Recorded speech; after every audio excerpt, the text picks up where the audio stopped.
کیمیائے سعادت میں امام غزالی رحمۃ اللہ علیہ لکھتے ہیں کہ دل کو حاضر کرنے کے لیے اگر نماز میں آنکھیں بند کر لی جائیں تو کوئی حرج نہیں، کیا ایسا کرنا درست ہوگا؟ اس کے جواب میں دو باتیں عرض کرنی ہیں۔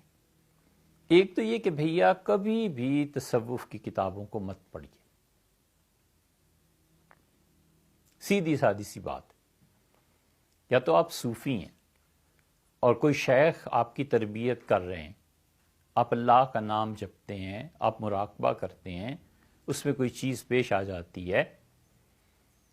تو پھر تو ایک الگ بات ہے، اور آپ کے شیخ آپ کو کہتے ہیں کہ اس کتاب کو پڑھو، تو اس کے پڑھنے سے کچھ چیزیں پتہ چلتی، معلوم ہوتی۔ ہم نے اپنے مشائخ کو دیکھا، وہ کسی کو خلافت اجازت عنایت فرماتے تھے تو اس میں خاص طور پہ لکھتے تھے کہ فلاں فلاں کتابوں کو زیر مطالعہ رکھیے۔ وہ کتابیں تصوفی کی تھیں، لیکن وہ جانتے تھے کہ ان کا مرید، خلیفہ یا سالک اب اس مقام پر پہنچ گیا ہے کہ ان کتابوں کو پازیٹیولی پڑھے گا اور ان مقامات کو وہ سمجھ سکے گا۔ سلسلہ نقشبندیہ کے جو مراقبات ہیں، مراقبہ قوس ایک مقام آتا ہے، اس کے بعد شیخ کو یہ اختیار ہوتا ہے کہ اس سالک اور مرید کو چاہے تو کمالات نبوت کی راہ سے آگے لے چلے اور چاہے تو باری تعالیٰ کی صفات اور یہ جو دوسرا راستہ ہے اس ذریعے سے،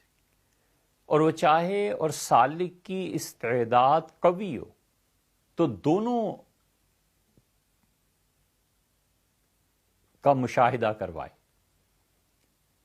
یا دونوں راستوں کے مراقبات طے کروائے۔ تو یہ تصوف عملاً ہے۔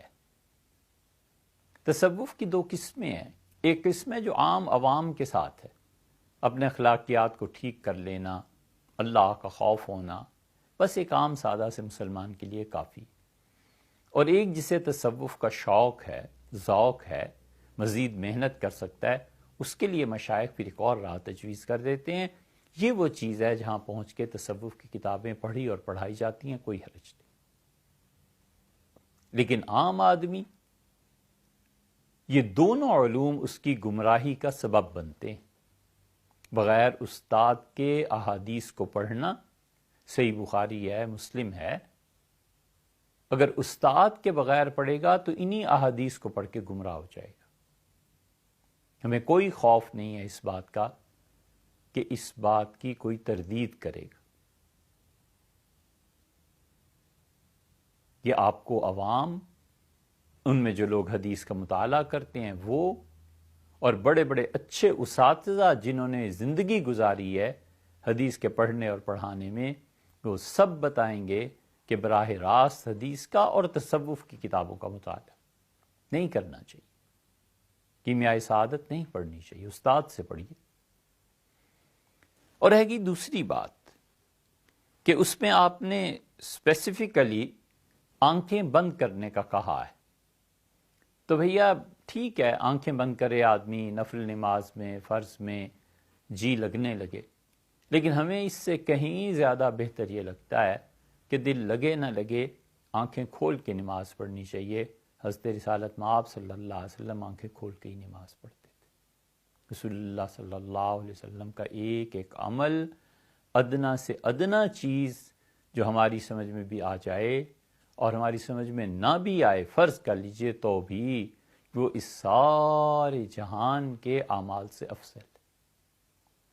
حضرت رسالت مآب صلی اللہ علیہ وسلم اور صحابہ کرام رضی اللہ عنہ سے کہیں ثابت نہیں ہے